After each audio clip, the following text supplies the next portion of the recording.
Tayo muli ay magbebendum.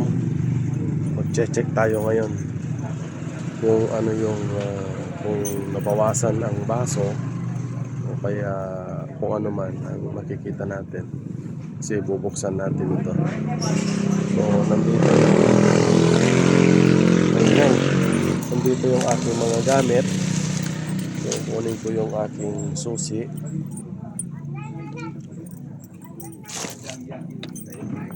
Buksan natin.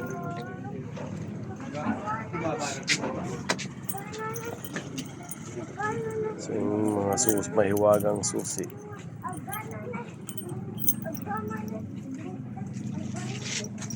Ito yata.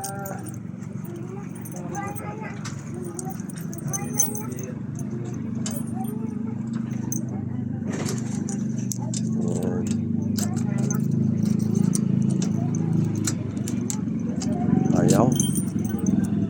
Saan? Ito.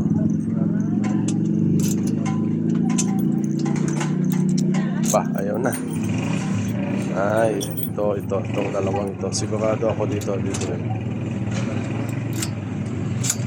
Oh, yan. Buksan ko din. So,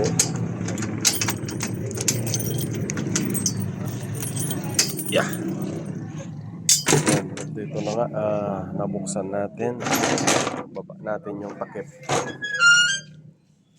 Tapos kunin natin yung susi dito kasi may susi pa siya dito sa gilid eh. So kunin natin yung isang susi dito. Bali ang susi ko dito is dalawa eh. So tignan natin. Ayan. Yun. Nabawas. Tignan mo ito, marami din ang nabawas nito. So kukuha tayo ng baso. Alisin muna natin pala ito para mas mabilis ang maglagay ng baso.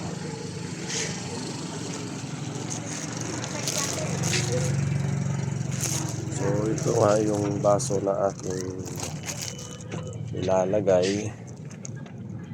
So bubuksan muna natin. So yung isang ganito ay 50 pieces ang isang supot.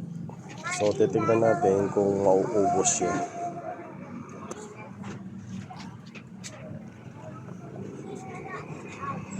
Ang magulo. Kaya dapat hindi siya dikit-dikit.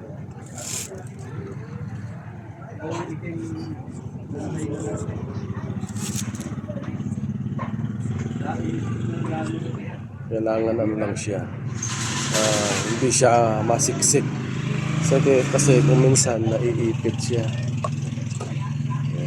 Taas pa ba? Pwede pa. Bigyan pa natin ng isa. Hindi siya tatama. Tapos ilalagay na natin yung takip.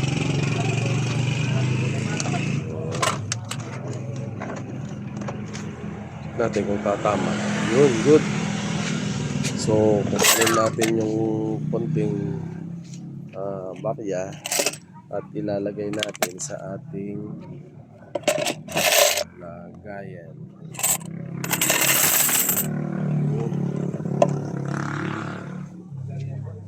So ibalik natin uli. Ayan. So kailangan din natin i-check yung chocolate kung may laman pa o wala.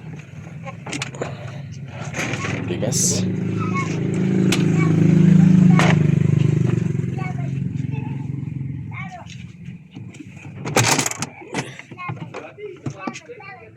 So tignan mo halos